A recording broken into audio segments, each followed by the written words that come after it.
ce nouveau webinaire que nous vous proposons. Ceux qui se joignent à nous et qui nous connaissent, donc ils ont l'habitude, et ceux qui viennent pour la première fois, donc ravis de vous avoir avec nous pour cet événement digital. Donc, c'est un cycle qui est proposé par le groupe Tigelo Fabon, le marché des entreprises, en partenariat avec Euroequity BPI France. Et donc, nous sommes depuis 2000, si je ne me trompe pas, 2019 que ce cycle existe. Et cette année, comme à l'accoutumée, c'est quasiment en moyenne à peu près entre 8 et 10 webinaires par an. Nous en avons fait 6 et aujourd'hui, nous vous proposons un nouveau sujet, un nouveau thème, comment engager efficacement votre démarche RSE. C'est très important. C'est un sujet qui est central. C'est un sujet, on va le voir avec les experts qui nous font plaisir d'être parmi nous aujourd'hui, pour la simple raison que l'entreprise, on l'a dit et répété à maintes reprises lors de ces webinaires, et vous le savez mieux que moi, c'est que nous sommes dans un environnement de plus en plus pressant au niveau de l'entreprise. Quand vous la mettez au centre et que vous mettez l'environnement, ben, l'entreprise, elle vit pas en autarcie, elle interagit avec l'extérieur, elle subit, elle attaque, elle contre-attaque. Et dans un environnement de plus en plus difficile, on est sorti du Covid, on s'est dit, ça y est, la mise en route, s'est fait rattraper par cette invasion russe en Ukraine qui a un peu changé les choses. Les prix de matières premières aussi est parti à la hausse, avec, comme pour couronner le tout, une inflation qui est venue compliquer les choses et les entreprises, dans ce contexte, devaient évoluer. Et ce qui paraît étonnant, c'est que, et qui force l'admiration, c'est que ces entreprises, y compris les PME, ben, elles font preuve d'audace, d'imagination, et puis elles se sont quand même adaptées. Et dans un environnement dans lequel, finalement, depuis 3 ou 4 ans, ces entreprises sont comme si vous êtes en préparation. Vous passez des examens et on vous dit le lendemain, il y a un examen et le surlendemain. Là, on parle de la décarbonation, des investissements, de la refonte des corps business, le digital, de la RSE. Tous ces sujets sont venus d'export, tous ces sujets, ils concernent l'entreprise et finalement, l'entreprise doit évoluer dans tout son environnement. Pardon. Comme je l'ai dit et répété, le thème d'aujourd'hui, il est central, a fortiori pour ce qu'on appelle les MPME, les micro, petites, moyennes entreprises, ou ce qu'on appelle les EPI, les entreprises en France à taille intermédiaire. Si la raison d'être d'une entreprise, on l'a dit et répété, c'est de gagner de l'argent, c'est d'assurer des revenus, d'avoir une pérennité, comme ce qu'on avait dit, les bouleversements et limitations, donc incitent l'entreprise à changer de paradigme, à aller de l'avant sur certains sujets. Et de ce fait, s'engager dans une démarche RSE, et la responsabilité sociétale des entreprises, et environnementale des entreprises, est devenu un enjeu finalement majeur pour ces entreprises, tous secteurs confondus. La démarche RSE, et ça j'aimerais bien insister sur ce point, parce que c'est un sujet que vous connaissez certainement et que pour les uns et les autres, vous y êtes confrontés. C'est un levier, c'est un dénominateur commun de ce que fait l'entreprise. C'est comme si vous le prenez au centre et finalement, tous vos projets, soit qu'ils convergent, soit qu'ils sont sourcés par ce projet ou cette grosse initiative qui est la démarche RSE. Et en termes clairs, aujourd'hui, les experts le confirmeront, une entreprise dite RSE ou ayant entamé une démarche RSE, plus d'atouts, plus de chances, plus d'arguments pour s'en sortir qu'une entreprise qui n'a rien entrepris ou qui est dans un stade embryonnaire. Alors, lors de ce webinaire, le plus important pour nous, c'est de nous approcher de vous et d'insister sur ces enjeux, finalement, ces principaux enjeux de la RSE dans une entreprise. Comment finalement essaimer une démarche entre RSE comment la renforcer, comment la faire vivre, comment intégrer la RSE au cœur de la stratégie d'une entreprise. Ça, c'est très important. On parle d'une stratégie, mais la RSE, comme les autres projets, sont devenus des parties intégrantes. Comment assurer une gouvernance et quels sont les indicateurs clés, comment les suivre? Quel conseil, si moi je suis une PME, quoi je dois commencer si je suis dans un stade embryonnaire, je le disais tout à l'heure, ce qu'il faut entreprendre, ce qu'il faut peut-être éviter. Et pour dire des experts qui sont sur le terrain et que nous aurons plaisir de suivre. Donc, sans plus tarder, nous aurons avec nous l'immense plaisir d'avoir Philippe Conter, qui est directeur du développement durable et de la RSE des Pays France.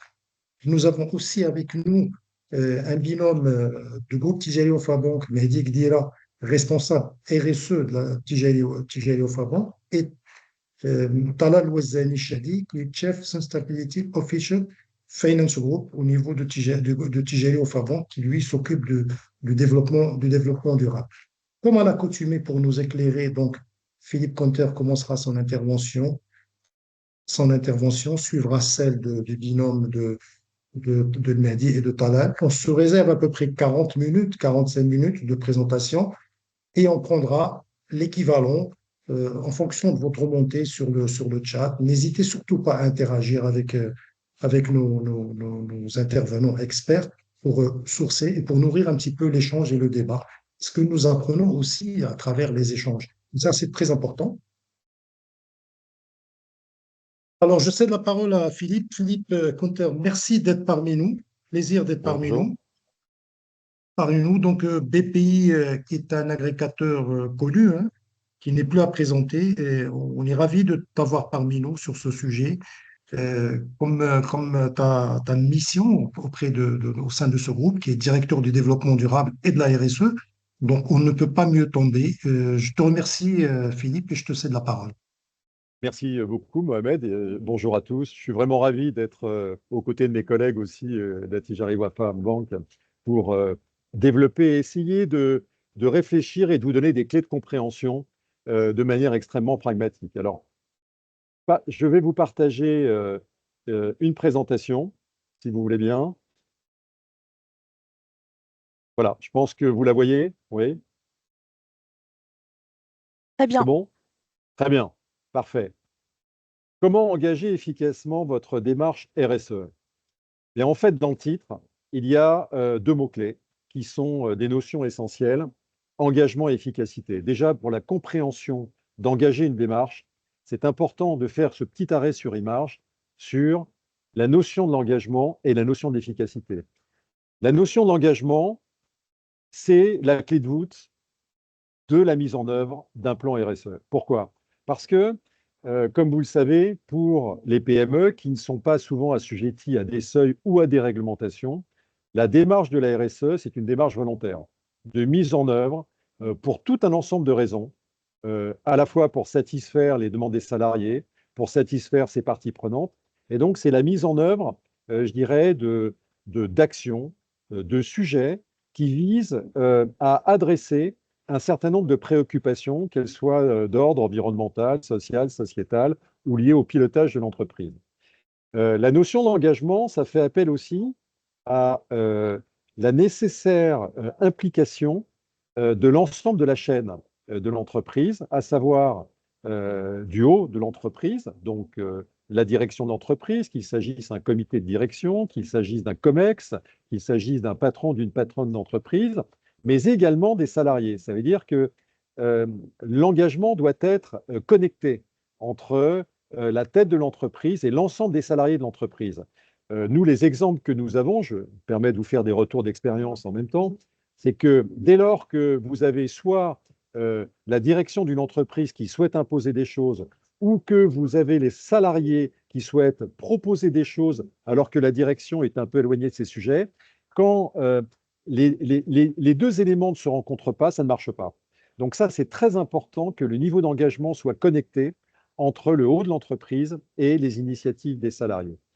La notion d'engagement, c'est aussi l'engagement avec la partie réglementaire. Vous savez que la DPEF, maintenant avec la CSRD, dont vous avez entendu parler, ce sont des seuils où il va être nécessaire d'engager l'entreprise sur tout un ensemble de sujets.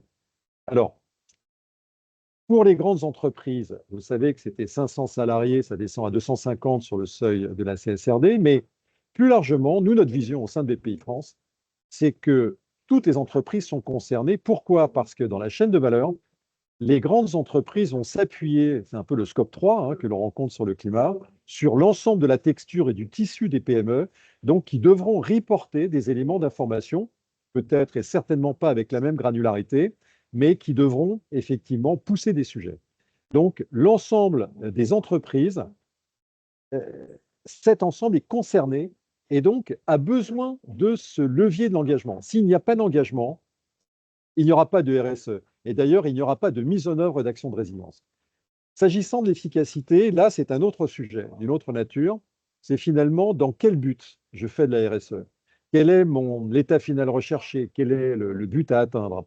Est-ce que ça obéit à plutôt un angle environnemental ou social? Et là, on a affaire à la clé d'entrée, c'est plutôt le secteur d'activité. C'est-à-dire qu'une entreprise, dans son secteur d'activité, sur son territoire, dans son ADN qui lui est propre, va mettre en place un plan d'action et va rechercher que ce plan d'action, j'ai utilisé un terme qui est beaucoup galvaudé, ait un impact positif sur les sujets qu'elle va adresser. Donc il y a bien les deux, c'est-à-dire que l'engagement, c'est la mise en marche, la mise en œuvre de l'entreprise, et ça sous-tend l'action, et l'efficacité, c'est finalement l'état final recherché des actions qui seront mises en œuvre. Alors, la RSE, c'est important aussi de revenir, ça reboucle avec des études que nous avons faites depuis plusieurs années et c'est sans arrêt confirmé. Il n'y a pas une RSE, il y a des RSE. Voilà.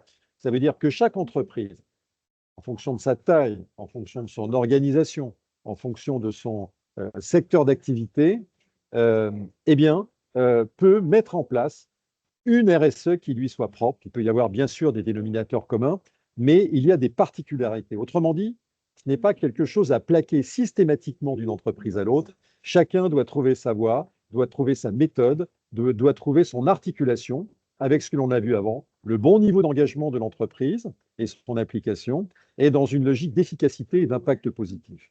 Donc à la fois, il n'y a pas une RSE qui soit, et en revanche, c'est une RSE qui est vraiment intégrée dans le cœur business de l'entreprise.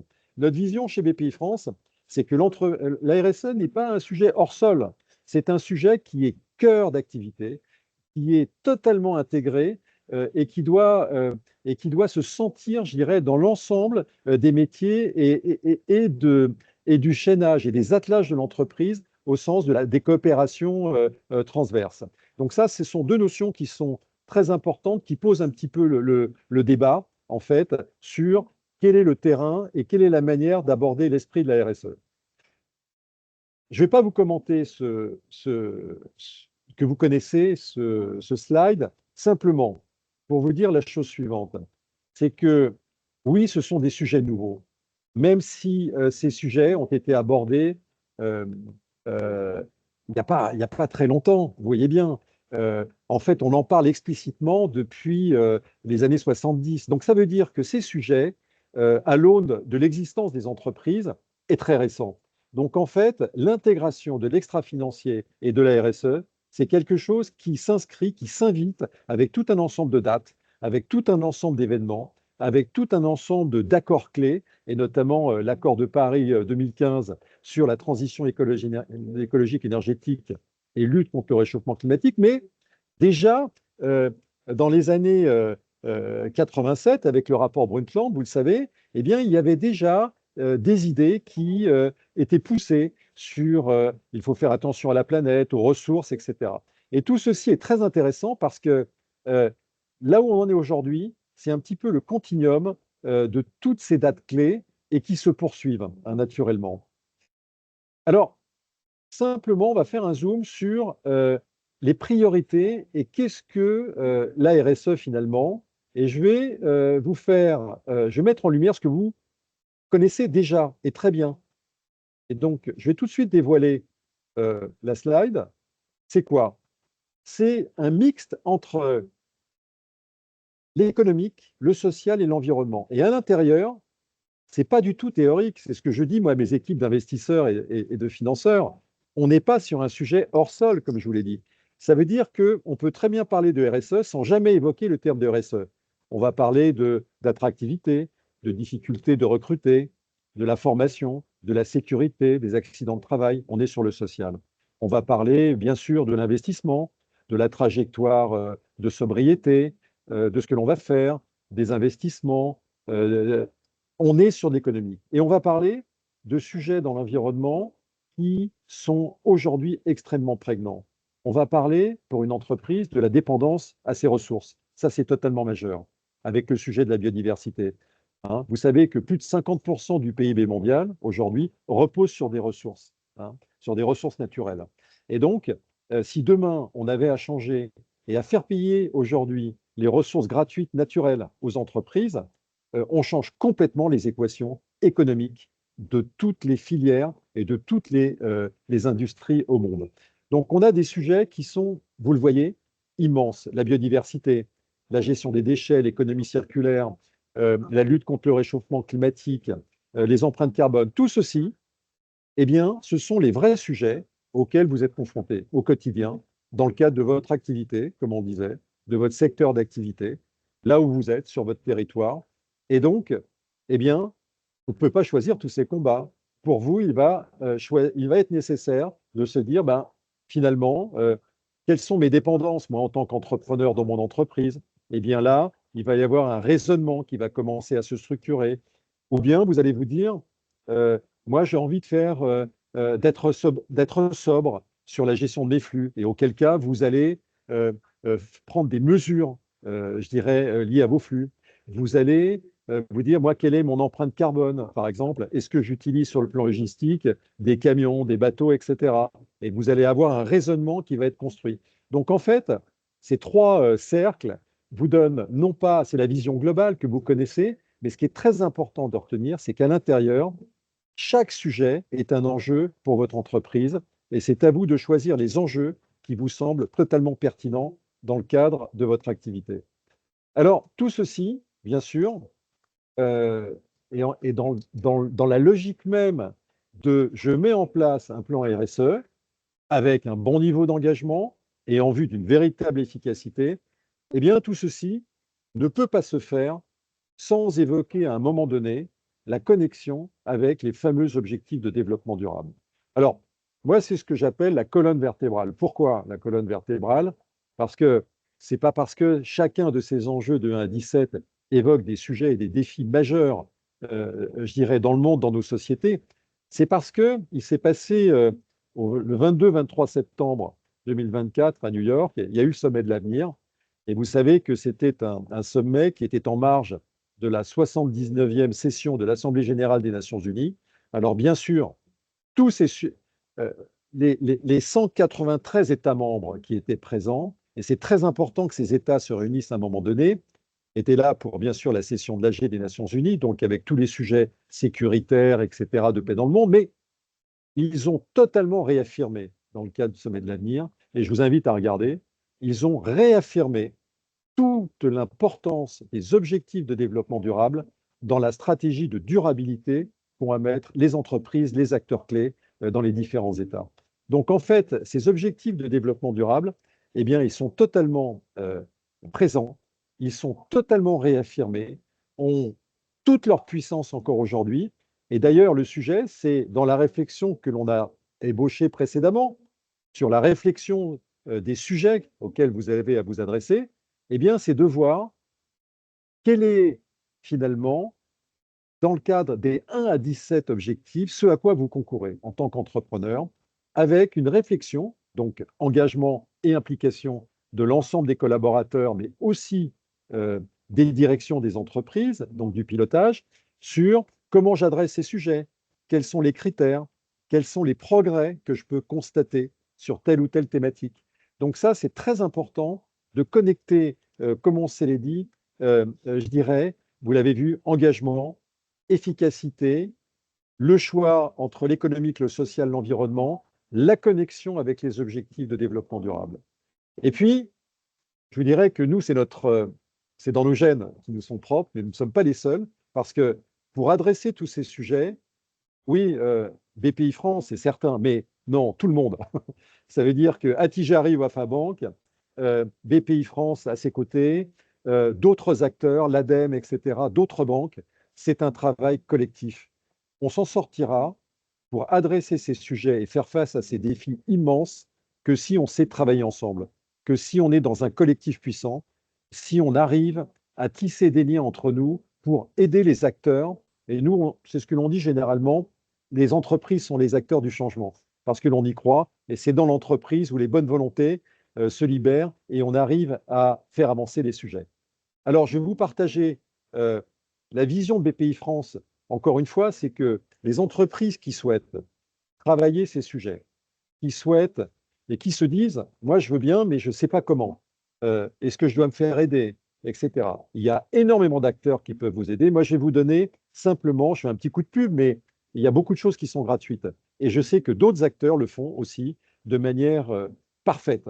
Et donc, c'est ce travail collectif. Mais je vais faire un petit zoom sur BPI France pour vous faire comprendre, nous, ce qu'on a mis en place avec notre direction de l'accompagnement sur un certain nombre de thématiques pour aider les entreprises.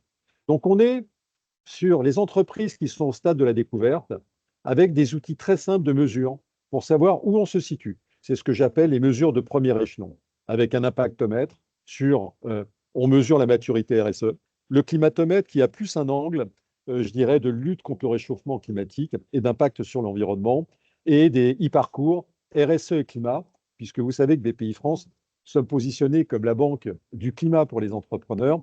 C'est avec un plan climat extrêmement robuste qui est connecté au groupe Caisse des dépôts, et aussi la Poste, hein, la Banque postale.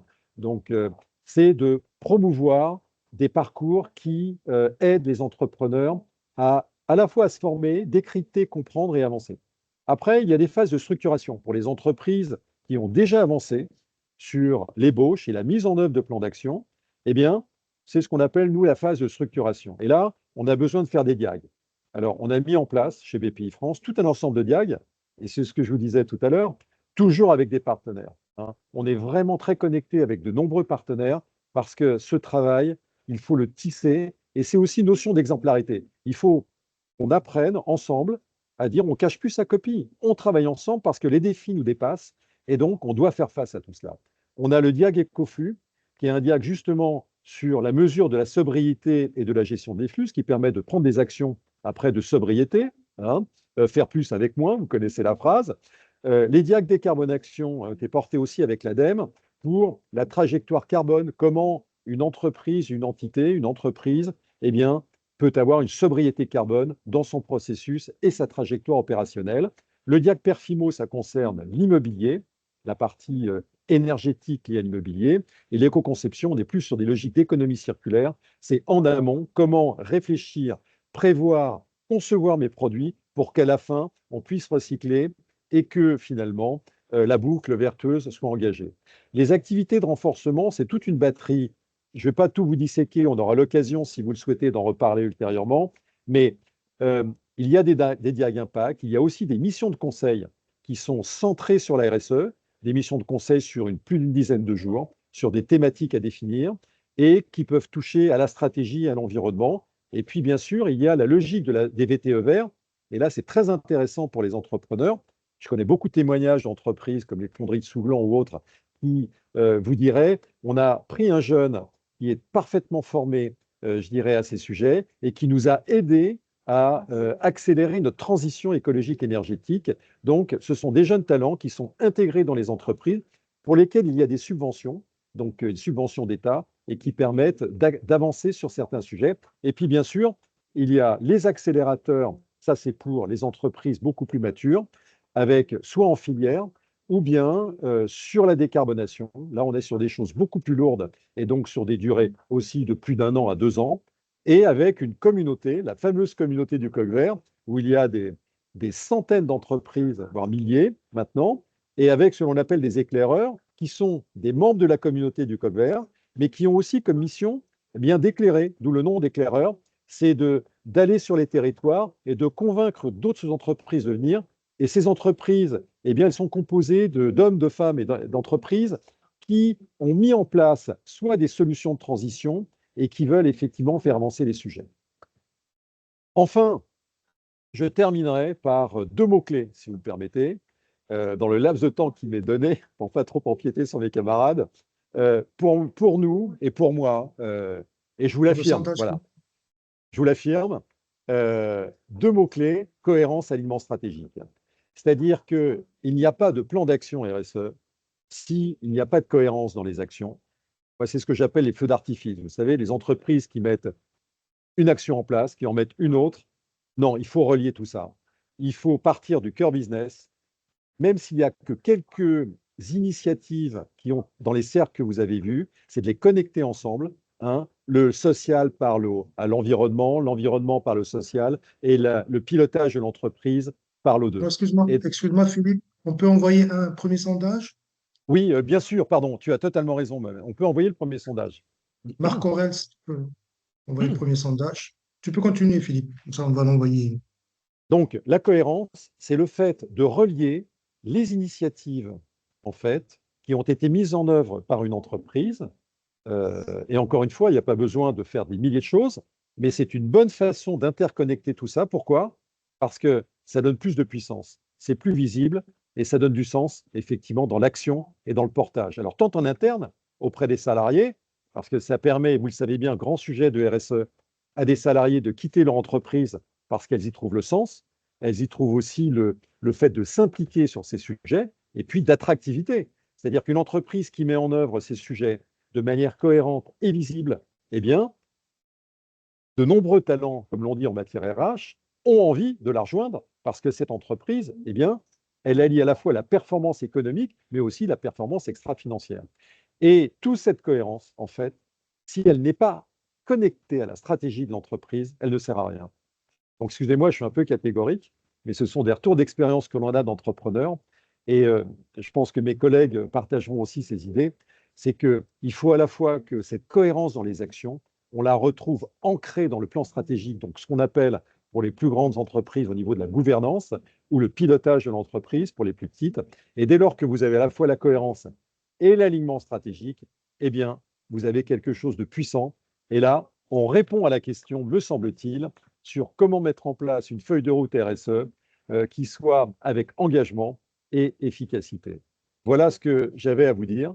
Je vous remercie. On peut aussi lancer le Deuxième sondage. deuxième On a huit sondage. réponses pour le premier, on a 8 réponses, donc n'hésitez pas à répondre au sondage. Et ça, c'est le deuxième. Seriez-vous intéressé par un accompagnement personnalisé pour mettre en place votre démarche RSE, comme ce qu'avait présenté Philippe? Moi, je trouvais que c'était très intéressant. Merci beaucoup, Philippe, pour cette présentation. Je trouvais qu'elle était très intéressante. Et puis après, surtout, on reviendra peut-être sur le détail. Moi, j'ai vu les 4 phases, quand on est embryonnaire jusqu'à la phase accélération. Moi, j'ai vu que les propositions sont prenables. C'est vrai que j'ai vu en euros ce que vous proposez en termes de fourchette. C'est quand même très, très intéressant. C'est très compétitif. Hein. Parce qu'aujourd'hui, souvent, je m'arrêterai là. Quand on parle d'un projet, on imagine souvent un CAPEX, une lourdeur, des investissements lourds. Et peut-être qu'il n'y a pas que ça. Hein. Il y a aussi des actions, des initiatives qui sont du bon vouloir du board, comme tu as dit, avec une communion dans toute sa structure, avec toute l'entreprise finalement. Il faut que ça soit une seule colonne vertébrale qui dirige l'entreprise. Ça veut dire qu'on est dans la co-construction ensemble. On imagine et on fait sortir cet ADN d'entreprise finalement. Absolument. Et d'ailleurs, notre culture, en fait, et tu as raison, Mohamed, d'insister là-dessus, nous, la culture de Bpifrance, c'est une culture des PME, cœur de cible. Hein. Bien qu'on a de la start-up jusqu'à grands groupes, mais on a une véritable culture entrepreneuriale PME, TPE, et on adapte ces solutions à ces TPE, PME qui n'ont pas beaucoup de moyens, n'ont pas un monsieur ou une madame RSE à bord, contrairement à des grands groupes. Donc, elles doivent intégrer ces sujets. C'est la raison pour laquelle on a développé ces solutions pour ce type d'organisation. Merci beaucoup, Philippe. On va revenir vers toi au niveau de l'échange avec Mehdi et Talat. Mais sans plus tarder, je cède la parole à Mehdi Gdira, responsable de la RSE Group au niveau de Tijari Wafa Bank. Et c'est Talal Wazani Shadi qui est Chief Sustainability Officer au niveau du Finance Group du groupe Tijari Wafa Bank, qui est lui dans le cœur de l'action au niveau de la durabilité. Donc, merci. Le groupe Tijari Wafa Bank n'est plus à présenter. Hein. On le connaît, j'ai eu le plaisir d'en faire partie. Hein lors d'une partie de mon parcours professionnel. Donc, je connais la puissance de frappe. et et l'efficacité du groupe sur ces sujets et son implication. Je vous remercie, je vous cède la parole, Mehdi et Talal. Merci.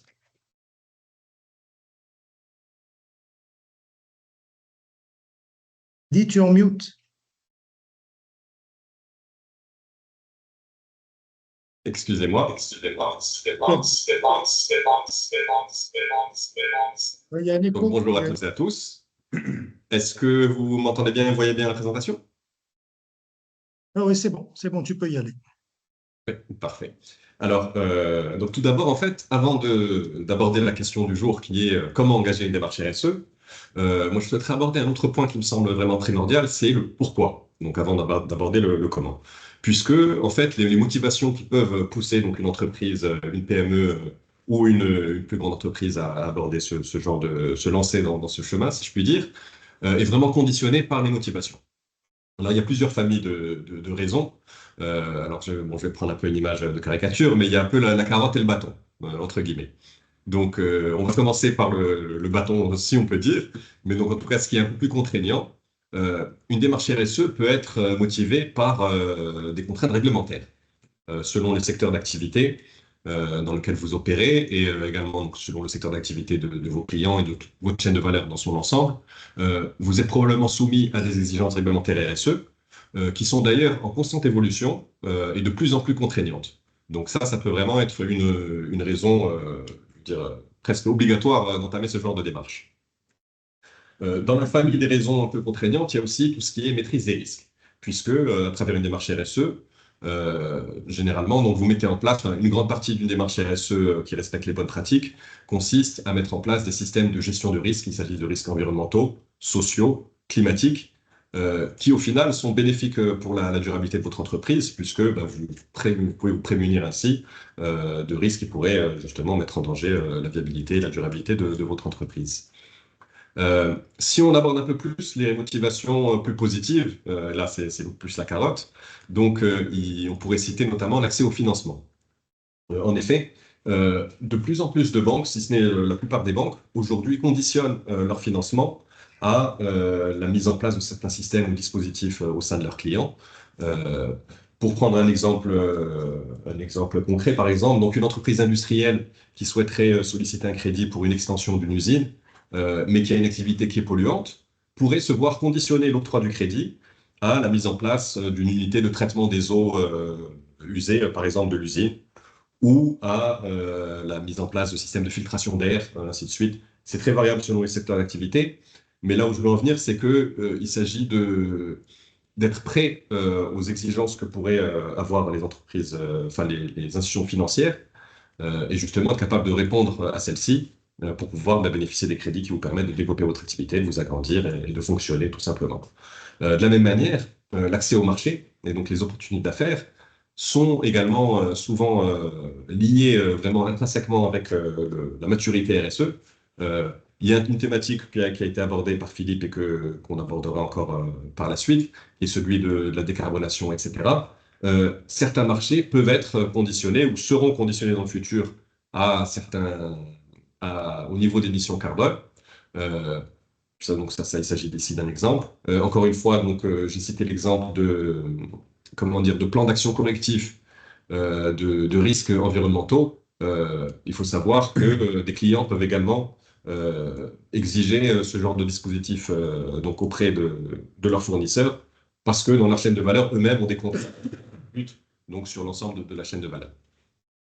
Donc vraiment, ça vous permet aussi d'être un peu à la pointe, si je puis dire, et en tout cas d'être sûr que vous pouvez satisfaire à toutes les exigences de vos clients et de leurs propres clients, etc. tout le long. Ensuite, il y a un peu le nice to have. Donc ça, ce sont des motivations qui sont un peu moins indispensables, mais qui ont un apport vraiment bénéfice qui peuvent avoir un apport vraiment très positif sur votre entreprise. Il s'agit de l'image de marque. Une image de marque d'ailleurs qui concerne vos clients, mais également vos collaborateurs. Donc en termes d'employeurs responsables, pour comment dire, pour attirer les talents et les retenir, il est clair qu'avoir une démarche RSE développée, implémentée, mûre, qui couvre tous les volets, donc également le volet social, bien entendu, est un atout vis-à-vis du marché. Et enfin, de la même manière, pour être en mesure de mettre en place ce genre enfin, de dispositifs de gestion des risques, de collecter les informations qui permettent de répondre aux exigences peut-être de votre banquier ou de vos clients.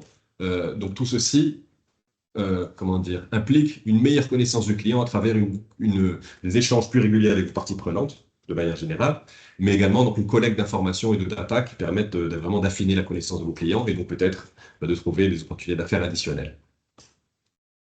Alors, je voudrais vous rassurer, ça ne se fait pas en un jour. Nous-mêmes, chez Jaguar Bank, on est un grand groupe et pourtant, donc, on est encore en cours du chemin. On a fait quand même une bonne partie de celui-ci, mais il y a encore de la route et on est dans une perspective d'amélioration continue. Donc, c'est jamais vraiment fini en fait. Mais il est important de savoir que c'est une démarche progressive qui se fait par incrément, donc par étapes. Personne n'a déployé une démarche RSE complète du jour au lendemain, encore moins en 6 mois ou même en 1 an, si je puis dire. Et ça dépend vraiment donc de votre contexte, de votre secteur d'activité, de la taille de votre entreprise, des enjeux qui sont les plus importants pour vous. D'où l'importance vraiment d'identifier les enjeux principaux. Donc, il s'agit d'enjeux environnementaux, sociaux, de carbone ou de gouvernance, qui vous permettent vraiment de définir votre démarche, d'élaborer un plan d'action et d'avoir une vision et d'où est-ce que vous voulez arriver en fait et de ce qui est vraiment important pour vous. Vous pouvez vous faire accompagner. Il y a de nombreux référentiels et ressources qui permettent d'aider les entreprises à mettre en place une démarche RSE.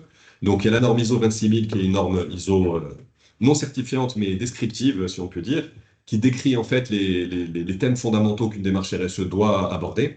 Donc, ça vous permet déjà de cadrer un petit peu les familles de sujets qu'il peut y avoir. Mais il y a différents outils qui sont libres d'accès et gratuits. Donc, par exemple, un outil de mesure carbone de la Fondation Mohamed VI pour la protection de l'environnement, mais la CGEM, et également votre banquier. Vous pouvez aussi également, bien sûr, solliciter vos partenaires financiers pour voir est-ce qu'ils sont en mesure de vous accompagner, puisque de nombreuses banques proposent justement des offres qui incluent un accompagnement du client et de l'extra-financier, en plus, bien sûr, du financement de projets et ainsi de suite. Donc, moi, je vous invite vraiment dans le cadre de vos démarches, à vraiment porter une énorme attention sur quels sont les enjeux principaux qui vous concernent et de vous faire accompagner par donc, toutes les sources que j'ai citées ou éventuellement par des professionnels, des experts aussi, puisque c'est bien sûr tout à fait valable. Alors ensuite, bon, quand même, la question du jour, c'est comment est-ce qu'on peut mettre en place une démarche RSE? Bon, là, j'ai vraiment une vision très synthétique, mais encore une fois, donc, ce qui est recommandé, ce que les bonnes pratiques suggèrent, c'est de commencer déjà par un diagnostic initial, de faire un état des lieux de votre entreprise. Quels sont les impacts de votre activité dans le domaine social ou environnemental, par exemple? Quels sont les enjeux qui sont importants pour vous selon votre activité? Est-ce que ce sont des enjeux plutôt sociaux ou environnementaux? Typiquement, une entreprise minière n'a pas les mêmes familles d'enjeux qu'un centre d'appel. Ou le centre d'appel, ça serait des enjeux exclusivement sociaux, tandis que pour la mine, il y a également de l'environnemental qui rentre en compte. Bon, ça c'est un exemple parmi d'autres, mais vraiment pour dire que l'identification des enjeux est le cœur d'une démarche RSE. Une fois que les enjeux sont définis, bien sûr, il s'agit de définir une vision et une politique. Où est-ce que vous voulez arriver? Vous savez où est-ce que vous en êtes, vous savez ce qui est important pour vous, quelle est la vision. Une fois que ces étapes, une vision qui d'ailleurs, la bonne pratique veut qu'elle soit matérialisée par une politique, qui est un texte qui a vocation publique, parce que la transparence est également, comment dire, un élément majeur d'une démarche RSE, qui respecte les meilleures pratiques, et donc une politique qui est disponible auprès de vos clients, de vos fournisseurs, de toutes les parties prenantes, qui explique quelle est votre vision sur ces thèmes. Une fois ces étapes passées, il s'agit là vraiment de rendre dans l'opérationnel. Enfin, c'est la mise en place d'une stratégie, mais ensuite qui se décline en feuille de route et en plan d'action annuel. Là, on rentre vraiment dans l'opérationnalisation de la démarche, ce qui inclut de définir une gouvernance et un pilotage. Donc, quels sont les KPI qui vous permettent, les indicateurs de performance qui vous permettent de mesurer vraiment les progrès réalisés? Comment est-ce que vous vous rendez compte auprès de vos différentes parties prenantes de votre action? Donc ça aussi, c'est un peu vers la conclusion de la démarche. Et enfin, bien entendu, donc la sensibilisation et l'engagement des collaborateurs est indispensable pour avoir une démarche qui est vraiment réelle, pertinente, avec impact, et pas du greenwashing ou quelque chose qu'on fait vraiment parce qu'on est obligé, mais uniquement à la marge. Donc vraiment, au final de tout ça, le but est d'avoir une démarche qui est vraiment cadrée, qui est pilotée, donc suivie, pour vraiment savoir à tout moment où est-ce que vous en êtes et est-ce que vos efforts portent leurs fruits, et bien sûr d'engager, de répandre cette vocation tout au sein de votre entreprise. Alors, ce que je vous propose, c'est, je vais désormais passer la main à mon collègue Talal Ouazzani, donc qui est CSO du groupe TGI Wafa Bank, qui va vous proposer d'étudier un cas pratique pour avoir un exemple un peu plus concret sur cette thématique. On Merci lance le deuxième, Mehdi et on lance le bonjour à deuxième, tous et à tous. Effectivement, donc, tu avais parlé un peu deuxième, de l'importance de l'ESG et de l'approche RSE. Aujourd'hui, l'ESG est en train de passer d'un nice to have à un must have. Et pourquoi je dis un must have, quelque chose qu'il faut absolument avoir? Parce que là, on a un exemple qui est celui de l'impact de la taxe carbone européenne, qui est un exemple très concret, avec des effets réels sur les entreprises africaines et marocaines, une fois pleinement mis en œuvre.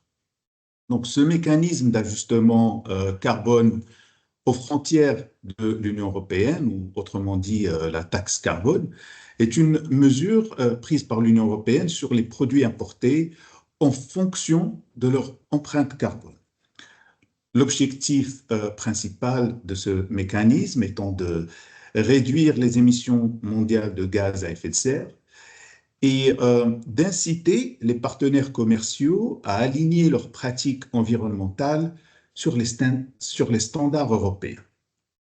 Donc, ce mécanisme est entré en vigueur en octobre 2023. Les importateurs dans les secteurs de l'acier, du fer, aluminium, ciment, engrais, électricité et hydrogène sont déjà concernés et devront déclarer les émissions carbone des produits importés. Juste à titre indicatif pour essayer de mesurer un peu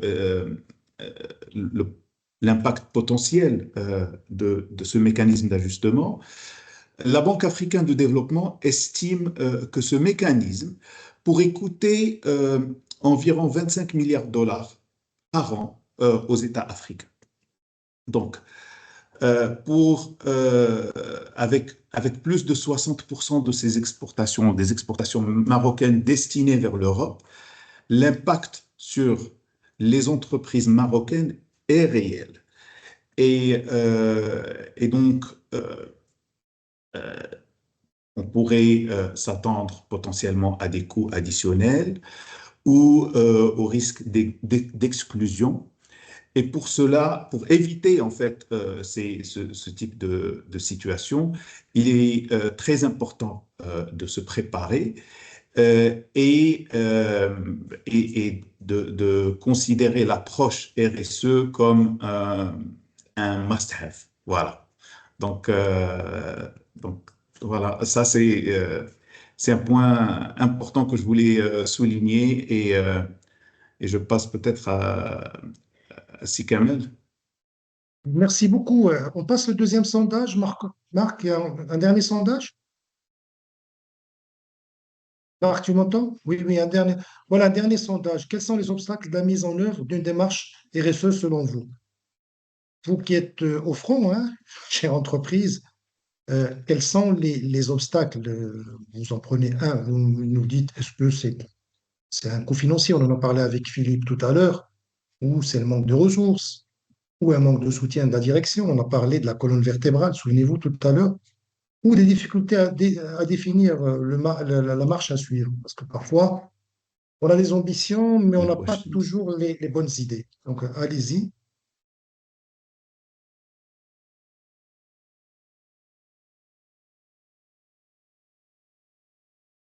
Marc, tu as les tendances hein, des quatre sondages. Tu nous les donneras juste après, si tu veux. Donc, Philippe, Mehdi et Talal, si vous pouvez réactiver vos caméras, comme ça on passe à l'échange. J'entends une.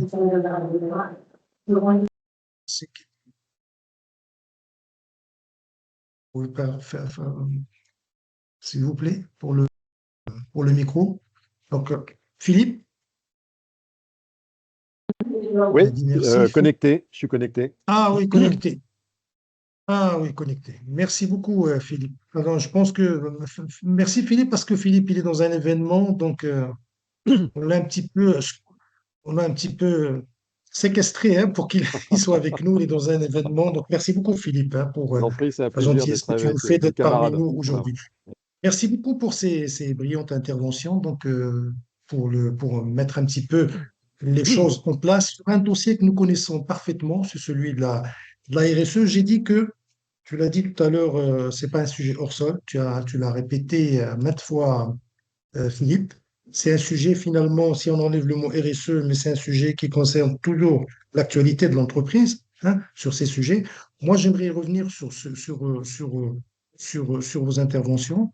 On a quelques remontées quelques remontées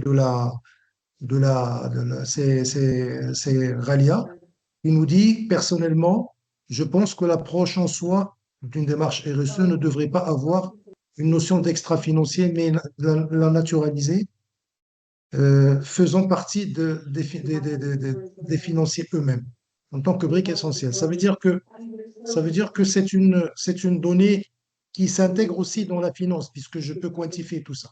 Je trouve l'approche extra-financière dès le départ non inclusive de la dimension de façon naturelle, car la seule façon de bien faire, c'est de standardiser les principes RSE.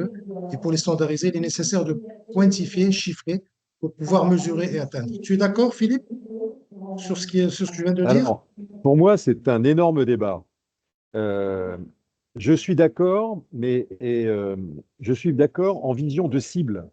C'est-à-dire que la cible, c'est qu'un jour, le financier et l'extra-financier, c'est-à-dire, entendons-nous bien, la RSE, c'est de l'extra-financier, hein. Responsabilité sociétale avec l'environnement, le social, le sociétal et la gouvernance, on est dans de l'extra-financier. Et la preuve en est, c'est que Vigeo Moody's ont fusionné, hein. Moody's le financier et Vigeo l'extra-financier. Donc, on a bien vu qu'il y avait le rapprochement des sphères finance extra-financière. Donc, je suis d'accord en cible. Là où j'ai un petit delta, c'est qu'en fait, je suis totalement d'accord aussi sur la mesure. S'il n'y a pas de mesure, selon les bons préceptes, ça ne compte pas, hein, sans mauvais jeu de mots. En revanche, il y a des choses qui sont extrêmement difficiles à mesurer. La réputation, euh, le sentiment d'appartenance, l'engagement, c'est très très dur à mesurer, hein. Donc il y a des choses, par exemple la lutte contre le réchauffement climatique, le bilan carbone, etc., la dépendance en ressources, oui, on peut mesurer. En revanche, il y a des tas de choses qu'on ne peut pas mesurer. L'attractivité, oui, on peut mesurer l'attractivité, mais regarde ce qui s'est passé il y a 2 ans, les 500 000 salariés qui ont quitté leur entreprise, la grande démission. Et pourtant, chaque entreprise faisait ses baromètres sociaux, etc. Donc, on mesurait parfaitement tout. Mais n'empêche qu'il s'est passé des choses qui ont échappé à la mesure. Donc, le sujet, c'est que je suis totalement d'accord avec Galia en cible. En revanche, dans la pratique, on n'y est pas encore. C'est du moins, nous, ce que l'on voit avec l'ensemble des TPE-PME que l'on accompagne. Merci beaucoup. On a une autre question. Je ne sais pas si tu la vois, elle me dit. Alors, Omar Al-Adawi, c'est un ex-Tijari hein, qui me dit, on le salue, basé à Luxembourg. Je ne sais pas, Donc, Mohamed, si Mehdi et Talal, d'ailleurs, sur ce sujet, ont des points de vue différents, tu vois, sur la oui, oui, mesure et bien sûr, sur la mesure, bien sûr. Mehdi, sur la mesure pour le chiffrage, c'est quelque chose c'est un Oui. prérequis. On peut Alors, commencer des actions, on peut commencer des actions et commencer à chiffrer ou faire l'inverse, ou faire les deux Alors, en oui, même tout temps. à fait. Je pense que Talal pourra en dire plus, mais en tout cas, moi, si j'avais un mot à dire là-dessus, c'est que certes, la RSE initialement est de l'extra-financier, et effectivement, donc on est sur des sujets un petit peu distincts, mais désormais maintenant, donc avec la tendance qui est de se diriger plus vers une démarche ESG, si on peut dire, même si on traite des mêmes sujets, bien entendu, mais en tout cas, la matérialisation financière ou l'impact financier des différentes actions RSE mises en œuvre ou qui ne sont pas mises en œuvre à l'inverse, euh, est de plus en plus importante et le lien est de plus en plus lisible. Et donc, les sujets se rejoignent de plus en plus. D'où, comme Philippe l'a dit, d'avoir des agences de notation qui fusionnent pour pouvoir adresser l'ensemble de l'offre et ainsi de suite. Voilà. J'ai Et alors, oui. pour la question qui est sur le chat, tu l'as vu? Alors, Excusez-moi, je suis en train de la chercher. Il Alors, s'agit de c'est quelle sûr, question? c'est Omar Ladawi, qui est un ex-Tijari, que nous Oui. saluons, qui est basé au Luxembourg. Donc, il est dans un métier de Digital Advisory Firm. Donc, Mhm. c'est pas de l'industrie, mais la question qu'il pose, on va directement à la question. Alors, il dit la question, à votre Mhm. avis, quelles sont les étapes clés pour réussir l'intégration de la RSE dans une entreprise au Maroc, particulièrement dans les secteurs comme le nôtre? Ça veut dire un secteur de consulting et de l'IT finalement. Et quels seraient les Oui. principaux défis à surmonter? Alors, tout à fait. Donc, ça serait, comme je le citais un peu plus tôt, déjà de définir quels sont les enjeux qui sont pertinents pour, euh, pour son entreprise. Et ça passe vraiment principalement par un échange avec ses parties prenantes. Puisque, excusez-moi, j'entends des voix Oui, oui. Non, non, en c'est background. Philippe, parce qu'il y a de l'écho. Philippe. Il a coupé son micro, donc je pense pas que ce soit chez Philippe. C'est bon, Philippe, c'est bon maintenant, c'est bon. Quand tu vas intervenir, tu reprends le micro, Philippe. Merci. Vas-y. Donc vraiment, ce serait d'échanger avec ces parties prenantes pour identifier les enjeux principaux qui concernent leur entreprise. Si c'est une entreprise dans le Digital Advisory, comme tout le monde, il y a une question de calcul des émissions carbone, puisque ça, c'est une thématique maintenant qui concerne tout le monde. Et on a tort à croire que les entreprises purement digitales ou que le numérique ne génère pas d'émissions, mais le numérique génère beaucoup d'émissions également, que ce soit par, bien sûr, les équipements, mais les data centers, etc., ça consomme beaucoup d'énergie. Donc, c'est un sujet qui reste pertinent même pour une entreprise de service dans le numérique. Mais vraiment, voilà, donc ça serait d'identifier des enjeux qui sont vraiment pertinents, qui se touchent vraiment à votre activité, qui ont justement, comme on le disait un peu plus tôt, une traduction financière, qui peuvent être quantifiées peut-être en termes d'impact financier. Euh, et ensuite, justement, donc, comme je citais un peu plus tôt, c'est de définir les enjeux, la vision, et après de passer à la phase de personnalisation, en n'hésitant pas à se faire accompagner ou à ou rechercher les aides ou les sources d'information, où est-ce qu'elles se trouvent. Merci beaucoup, Mehdi. Philippe, j'ai une question rhétorique. Selon toi, quel est le profil robot d'une entreprise, a fortiori une PME, qui réussit finalement sa transformation? Tu avais parlé des RSE. Chaque entreprise fait sa propre RSE, si j'ai bien compris. Et si on devait donner des arguments solides, un ou deux arguments à cette entreprise? Merci beaucoup, Philippe. Déjà, il y a un premier argument qui concerne tous les secteurs d'activité et toutes les entreprises. C'est ce que l'on a cité, c'est ce qui s'est passé il y a 2 ans. C'est-à-dire la difficulté pour toutes les entreprises de conserver leurs salariés et d'embaucher des talents. Ça, tous les secteurs. Et pourquoi? Parce qu'il y a une enquête PwC qui avait mesuré tout ça. Et il y avait 3 facteurs qui intervenaient à hauteur de 50-60%. Il y avait le facteur pour ces salariés d'être appréciés en fonction de leurs propres valeurs, c'est-à-dire qu'ils avaient envie d'être reconnus pour ce qu'ils sont. Il y avait un deuxième facteur, c'était de trouver du sens dans leur entreprise et une cohérence entre ce que l'entreprise faisait et l'image qu'elle projetait à l'extérieur. Donc, dès lors qu'elle projette une image qui ne correspond pas à la réalité de ce qu'elle fait à l'intérieur, les salariés estiment que, pour certains, que ça ne colle pas et ils veulent partir. Et puis, il y avait un Il y a une sujet défection, il y a rémunération. une défection, il y a une défection. Par l'exemple, parce que les salariés peuvent quitter parce que Ah bah, l'entreprise n'est pas il y a RSE. eu, Mohamed, ce sont des statistiques officielles, à peu près 500 000 personnes en France qui ont Quand même. quitté leur entreprise. Et il y a eu, c'était une première dans l'histoire, je dirais, du Code du travail, 100 000 abandons de poste. Ça veut dire que ce Disons sont que des gens qui quittaient leur entreprise le soir sans prévenir leur hiérarchie et qui, le lendemain, ne se présentaient pas à leur travail. D'ailleurs, le Code du c'est travail a dû être modifié. Donc là, c'est une première que l'on a eue. Pourquoi? Parce que c'était post-crise sanitaire et il s'est passé des choses que les entreprises n'avaient pas imaginées. Donc ça, le social, c'est déjà. Et puis, il y a un deuxième aspect qui a été évoqué par Mehdi et par Talal, qui est la poussée réglementaire qui va obliger, contraindre, dans le cadre de la chaîne de valeur, la supply chain, les entreprises qui ne sont pas assujetties à des réglementations de manière frontale, à devoir justifier, argumenter, reporter des pratiques, et elles devront reporter des choses qu'elles font concrètement et non pas des. Donc là, ça va les pousser ce sont déjà deux leviers importants. Et bien sûr, pour celles qui sont assujetties, le réglementaire est incontournable et ça a été cité de manière très claire par Mehdi et Talal. Il y a une dernière question, Philippe, sur ce sujet.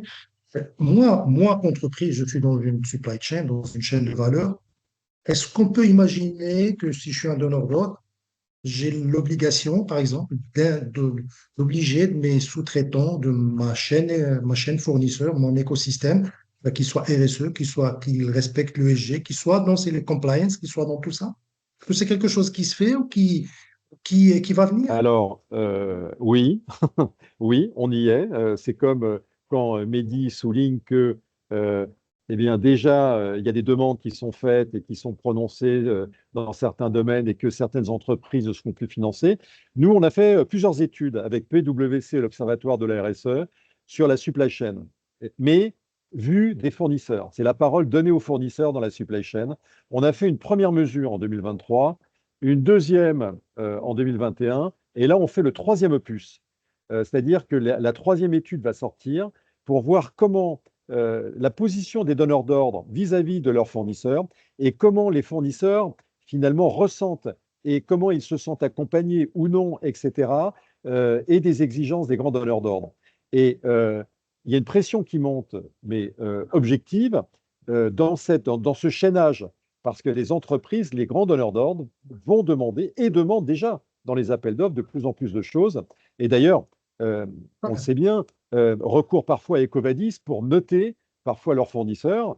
Et donc, il y a parfois des pans entiers d'activité et certaines entreprises qui repassent systématiquement la notation EcoVadis. Ça veut dire que d'une manière générale, sur un effet macro dans un pays, dans une chaîne de valeur, ou sectorielle, spatiale, ce que tu veux, finalement, on va ploter toute la chaîne pour voir, pour l'inciter, pour l'encourager, l'insulter, l'emborder pour qu'elle soit la plus propre, la plus durable, la plus RSE possible, finalement. Moi, ce que je me permettais de dire, et je laisserai compléter Mehdi et Talal, c'est que nous avons développé, par exemple, pour la lutte contre le réchauffement climatique, l'IMC, l'indice de maturité climat, qui n'est pas l'index de masse corporelle, il ne faut pas le confondre. Donc, c'est l'indice de maturité climat. Et donc, qu'est-ce que c'est? Ce n'est pas une note, je dirais, disqualificative ou disqualifiante, c'est simplement un état, ce sont les entretiens qui durent 45 minutes, 1 heure avec chaque entreprise pour mesurer la maturité de l'entreprise.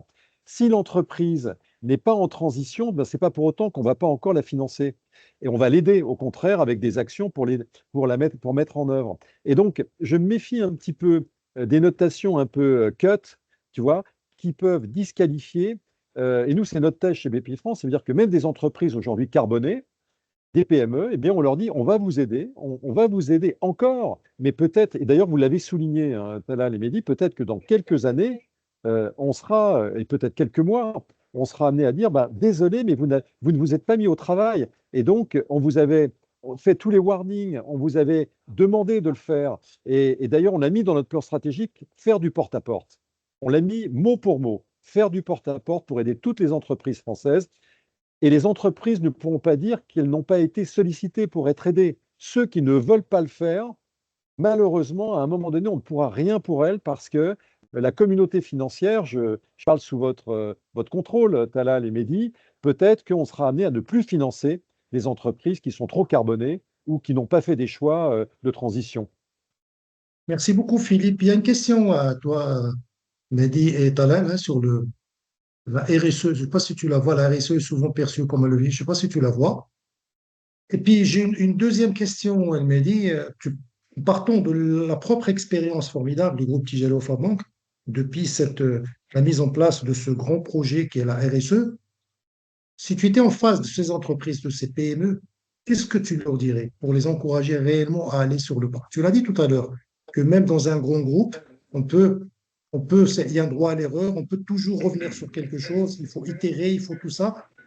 Quels sont tes précieux conseils pour que si moi je suis une PME, je devais commencer? Je dois commencer par quoi finalement? Si je dois mettre quelques piliers. Alors, pour être vraiment honnête, ça serait une réponse différente pour chaque entreprise selon son secteur d'activité, sa taille et son contexte individuel. Donc, c'est là vraiment il n'y a pas une démarche qui. C'est-à-dire, dans la structuration de la démarche, dans les étapes, c'est un même processus pour tout le monde. Mais ensuite, quand on rentre dans les sujets eux-mêmes et les enjeux eux-mêmes, il n'y a pas une démarche calquée à partir d'une autre entreprise et à dupliquer de manière un peu systématique, si je puis dire. Donc vraiment, ça dépend de moi, si je devais accompagner ou enfin conseiller une entreprise qui se lance dans sa démarche RSE, vraiment, il y aurait toute une étape justement d'identification des enjeux principaux liés à son secteur d'activité, à son contexte. Est-ce que c'est une entreprise qui exporte en Europe ou, par exemple, ailleurs, en Amérique ou en Asie, par exemple? Est-ce que vos fournisseurs sont locaux ou est-ce que vos fournisseurs donc, sont étrangers? Vous, là, justement, vous importez vos matières premières d'Asie ou d'où sais-je. Est-ce que votre activité a un impact environnemental important lié vraiment à votre cœur d'activité ou est-ce que l'impact environnemental se limite à votre consommation d'énergie et de ressources limitées? Est-ce qu'il y a des enjeux sociaux spécifiques à votre sujet? Est-ce que votre activité est, par exemple, en milieu rural? Il y a vraiment toute une série de questions qui permettent d'identifier les problématiques comment dire, pertinentes et particulières à chaque contexte, si on peut dire. Ensuite, pour répondre à la question que je vois là sur le chat sur comment l'intégration de la RSE dans une stratégie peut avoir des... Alors, excusez-moi. Comment l'intégration de la RSE peut être un levier de compétitivité? Ben, on en revient un petit peu aux points qui ont été évoqués un peu plus tôt. Il est probable que vous ayez recours à un financement bancaire à un moment ou à un autre dans la vie de votre entreprise. Donc, c'est là où, par exemple, donc justement, avoir une démarche RSE et être, comment dire, mûr sur ces sujets sociaux, environnementaux et de gouvernance, puisque sont très importants. On a un peu négligé ou on n'a pas approfondi sur le sujet de la gouvernance, mais bien sûr, avoir un client ou un prospect qui a une gouvernance euh, qui manque de clarté, qui n'est pas très définie, qui ne respecte pas certaines bonnes pratiques de base, ne sont pas des facteurs qui vont inciter une banque à vous financer, par exemple, ou des investisseurs à investir dans votre entreprise, à l'inverse, si on parle de financement qui vient d'ailleurs. Donc, il s'agit, c'est un peu les points qu'on a dit un peu plus tôt, donc c'est l'accès au financement, c'est la maîtrise des risques. Si vous êtes une entreprise industrielle et que vous ne vous préoccupez pas de vos risques environnementaux, il est fort à parier que vous allez à un moment avoir des difficultés, qu'il y a un risque quand même assez élevé d'incident qui peut avoir comment dire, un impact sur la compétitivité de l'entreprise. Donc voilà, c'est maîtrise des risques, accès au financement, accès au marché. Conformité réglementaire, ça c'est la moindre des choses, mais vraiment ça ce sont les quatre leviers principaux pour lesquels, selon moi, une démarche RSE apporte de la compétitivité et de la valeur en fait à une entreprise. Et tu leur dis finalement aussi, commencez par quelque chose, c'est-à-dire que je suis une entreprise, commencez, Bien sûr, mettez des choses, comme mettez un T égale zéro, même si on est en négation avec nos amis les historiens, parce qu'il y a toujours une histoire. Mais si on met T égale zéro, ça veut dire qu'on va commencer par quelque chose, cadrer, commencer par mettre des choses, bien sûr. baliser le terrain, c'est ça? Commencez par identifier les impacts de votre activité sur l'environnement, sur les communautés. Et Philippe a quelque chose à ajouter. Je voulais Philippe, rebondir sur ce que tu disais, Mehdi. L'enjeu, vraiment la clé du truc, c'est la mise en mouvement de l'entreprise pour commencer quelque chose. Et ça, c'est à la fois, moi, c'est ce que j'appelle la colonne vertébrale managériale, c'est de la direction, mais des salariés. Mais c'est pas que du haut vers le bas, c'est aussi du bas vers le haut. Donc, on a les deux mouvements. Et tant que, c'est ce qu'on a souligné, tant que cette dimension n'est pas écrite, formellement intégrée dans la stratégie de l'entreprise, ça ne comptera pas. Donc, il est très important de verrouiller ce sujet dans le plan stratégique de l'entreprise. Pourquoi? Parce que, comme on sait tout autour de la table, eh bien, quand c'est porté par le haut, par la direction de l'entreprise, ça a une valeur. excellent. Talal, j'ai une question sur ce que tu disais tout à l'heure sur l'UST, c'est les choses précises, hein, sur la taxe sur la taxe carbone, sur tout ça. Est-ce qu'aujourd'hui, la configuration d'un prisme avec lequel un acteur financier comme la banque, la TGLI par exemple, voit ses clients, ça veut dire que J'ai un contrat, j'ai un deal, j'ai pas que des covenants financiers, j'ai pas que des fonds de roulement ou la restauration de l'équilibre financier, j'ai aussi des covenants ESG qui doivent rentrer, comme ce qu'avait dit Mehdi, et je vais commencer à les scruter pour voir est-ce que c'est des contrats qui commencent à être faits aujourd'hui, qui deviennent répandus au niveau de la finance verte? De plus en plus, ça veut dire que finalement, l'avenir le plus proche possible va être de la finance verte, finalement.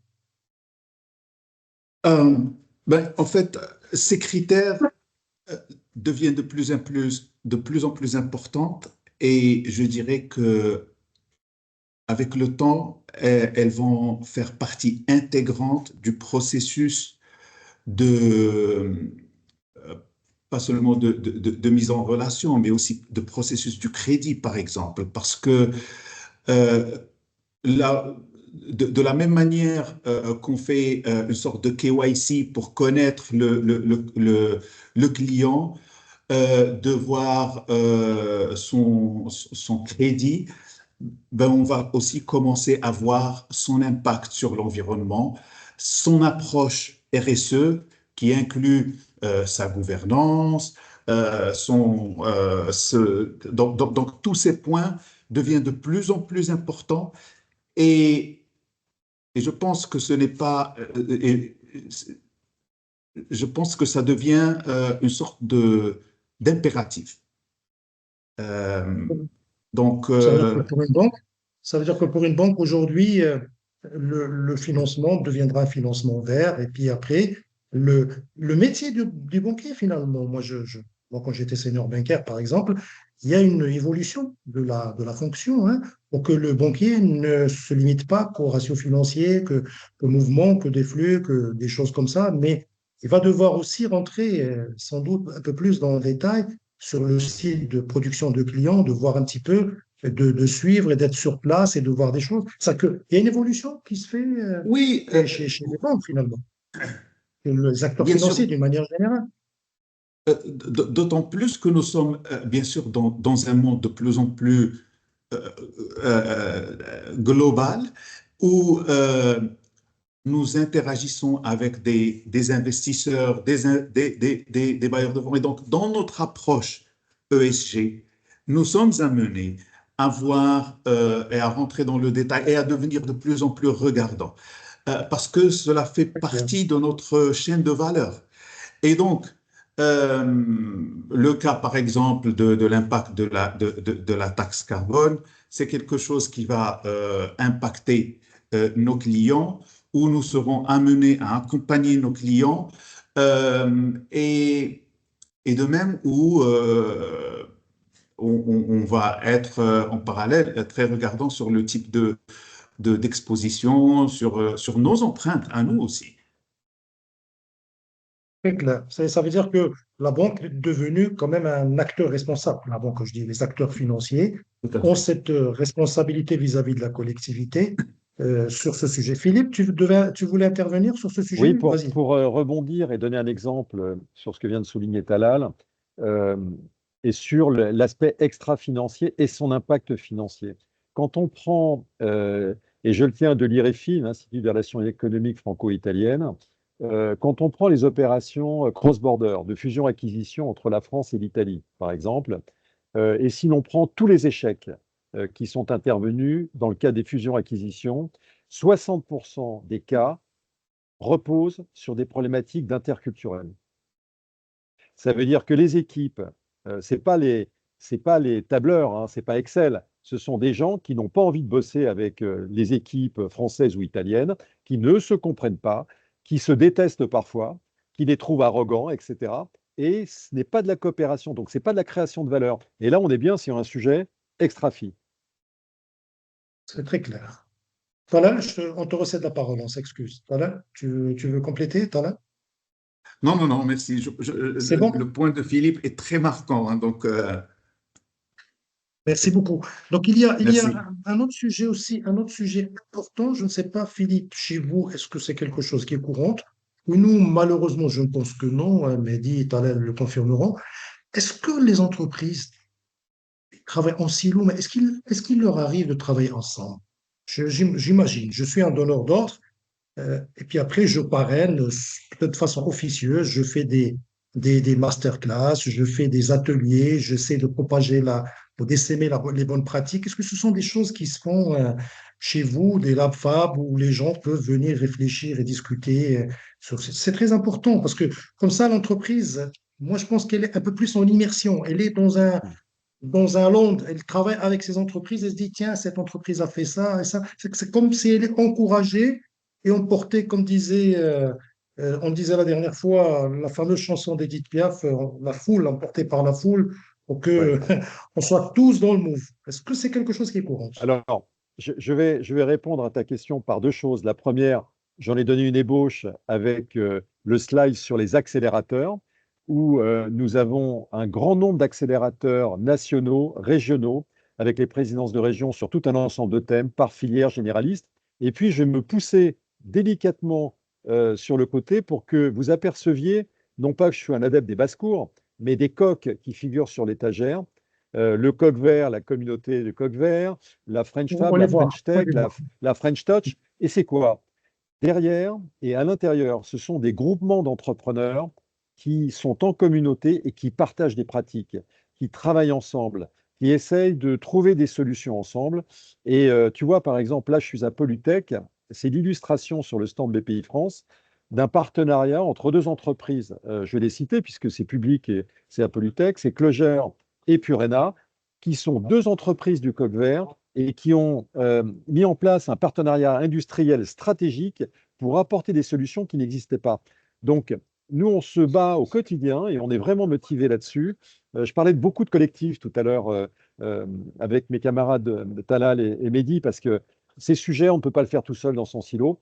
Ça ne peut être fait qu'avec des communautés, des entrepreneurs qui partagent, qui se connectent à d'autres, etc. Et d'autant plus sur les territoires. On a besoin d'aller très loin sur les territoires et à des grains extrêmement fins en région pour que ça se passe. Hein. L'entrepreneuriat, ce n'est pas qu'en Île-de-France, c'est dans toutes les régions de France, c'est dans les C'est endroits très les plus clair. reculés. Et il faut qu'on connecte absolument tout le monde. Et ce sont les communautés qui peuvent aider à cela. Très clair. Merci beaucoup. Il y a, m'a dit, Omar Adawi qui te répond, qui te dit, est-ce que tu arrives à lire? Si tu peux Tout à fait. apporter un éclaircissement ou une réponse. Non, bah, je voudrais plus le féliciter. Merci beaucoup, Asder Omar. Merci beaucoup. Moi, il y a une question. Comment vous voyez, m'a dit, c'est en mute, tu es en mute, Mehdi, tu es en mute. Écoute pas. Mehdi, Mehdi, il m'écoute pas. Oui, attention, regarde. Tu étais Oui, en mute. excusez-moi, je crois que vous ne m'entendiez pas. Merci Non, non. Philippe de m'avoir fait signe. Donc oui, moi je voudrais juste féliciter Omar, où effectivement, donc ils ont bien raison de prendre en compte également l'aspect de l'empreinte carbone de leur activité, quand bien même ils sont dans les services et dans le digital. C'est loin de signifier qu'ils n'ont pas d'impact environnemental, avec bien sûr l'empreinte, comment dire, ou l'impact social qui est celui qui viendrait le premier à l'esprit pour ce genre de secteur, mais je suis sûr qu'ils l'ont déjà également pris en charge, qui s'adresse au sujet. Merci beaucoup. Une dernière question à vous trois. Alors là, on ne vous entend pas, C'est une Kamel, question. c'est votre tour. Non, non, non. Une question. Ah, vous m'entendez? Vous m'entendez? Si, si. Tu m'entends? Une dernière question qui est une question à vous trois. Comment vous voyez un petit peu l'avenir, l'évolution de la RSE, de l'ESG d'une manière générale? Et une sorte de conclusion. Comment vous voyez un petit peu cette trame sur ces années? Est-ce qu'elle va en s'affirmant? Est-ce qu'il y a d'autres choses qui vont venir finalement? Est-ce qu'il y a d'autres contraintes qui sont peut-être nationales ou internationales ou continentales comme l'Union européenne sur certaines barrières ou sur certaines choses qui vont venir accélérer davantage les choses? Tu le disais tout à l'heure à Talal aussi, hein, ça qu'on n'est pas à l'abri je ne sais pas moi, on ne parle pas du protectionnisme et tout ça, mais peut-être des barrières, des choses qui vont venir accélérer que si moi, entreprise, je n'ai pas un passeport RSE, ESG, ou je ne suis pas dans ce mindset, ben, j'ai tous les ingrédients d'être bloqué ou d'être un petit peu stoppé dans mon élan.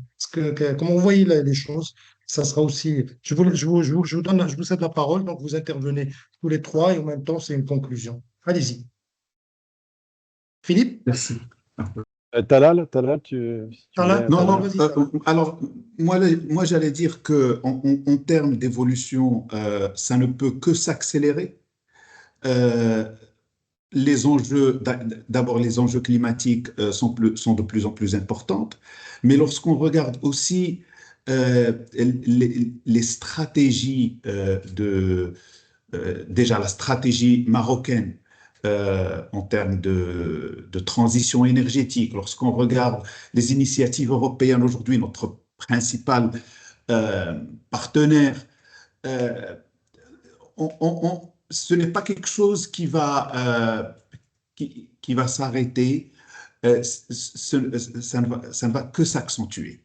Et donc, euh, je pense qu'on sera sur une sorte de modèle, enfin, je dirais qui, c'est change or you will be changed. C'est, voilà, donc, c'est comme ça que je résumerai la situation. Merci beaucoup, Mehdi. Merci. Oui, Comment tu vois le métier finalement? Comment tu vois les choses évoluer dans cet environnement? Comment tu vois cet avenir de la RSE? Mehdi, tu es en mute. Mehdi? Mehdi? on jongle entre les micros, c'est pour ça que parfois ça coupe. Pas de problème. Je disais, je pense que les différents aspects de la RSE ou de l'ESG vont continuer à prendre une importance de plus en plus grande dans tous les secteurs d'activité pour plusieurs raisons. L'une d'entre elles, c'est que c'est drivé un peu par le secteur financier. Et c'est pas un hasard, c'est un dessein que les institutions internationales utilisent le levier du secteur financier à travers donc, des réglementations qui viennent de la Banque mondiale, qui se déclinent ensuite chez nos régulateurs nationaux, puisque quand on touche les cordons de la bourse un peu, on peut impacter tous les secteurs d'activité. Quand on touche au financement dont peuvent bénéficier les entreprises, donc tout le monde, potentiellement tous les secteurs peuvent être touchés. Mais ce que je voudrais aussi dire, c'est que même si on pourrait croire, au vu de résultats de certaines élections, par exemple, ou du déroulement des COP, que les thématiques environnementales vont prendre moins d'importance ou qu'elles vont être moins contraignantes, je pense que ça serait se tromper, puisque les problématiques liées au changement climatique sont réelles. Elles vont faire que s'accentuer. Et ça, c'est une tendance de fond qui va entraîner de toute façon les sociétés, les économies. Et même s'il y a des petites fluctuations ponctuelles, conjoncturelles, en termes politiques ou organisationnels, sur les COP, etc., ça ne va pas changer la démarche de fond ou la tendance de fond qui est que il faut prendre vraiment ces thématiques à bout de bras et agir dessus, en fait. Voilà, c'est ce que je veux dire. Merci beaucoup, Ah. Mehdi. Philippe? Alors, moi, je partage naturellement les constats de Talal et de Mehdi, parce qu'effectivement, même s'il y a un fléchissement, ce qui va arriver en matière d'événements physiques, tu l'as dit, hein, Mehdi, ça, on le voit bien. Et je crois beaucoup à l'énergie citoyenne, hein, c'est-à-dire soit dans les entreprises ou quel que soit, d'ailleurs dans le monde, pour finalement impulser certaines choses. Donc ça, j'y crois énormément et ça va.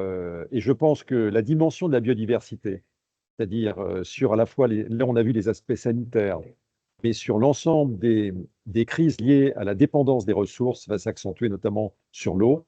Et opérationnellement dans nos entreprises, sur l'évolution du métier, puisque c'était un peu le sens de ta question, moi je fais un parallélisme des formes avec le job que j'avais au début de BPI France, puisque je dirigeais l'ensemble des consolidations des risques groupes, en fait.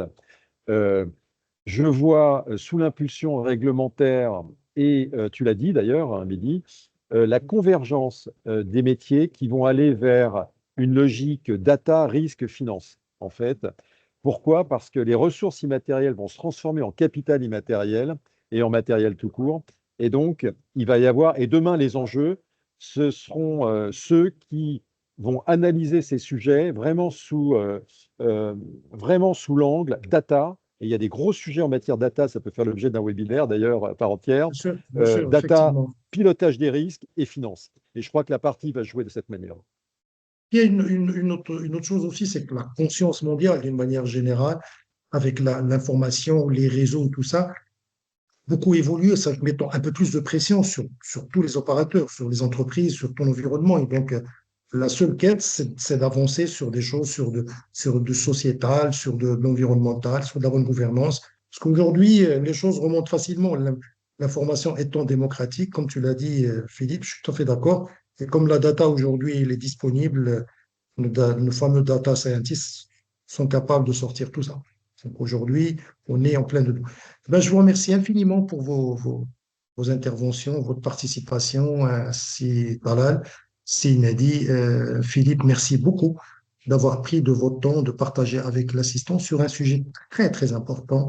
Parce qu'on l'a dit, répété, il revient, c'est comme une vague, mais c'est bien de mettre les choses en place pour que ce dossier de la RSE, de l'ESG d'une manière générale, devienne un sujet central, devienne un sujet d'actualité, et qu'il source les autres projets. Parce que si je suis bien dans ces projets, ou j'attaque ces projets, peut-être que j'aurai plus d'aptitude, j'aurai plus de facilité à aller sur d'autres et ainsi de suite, je pense.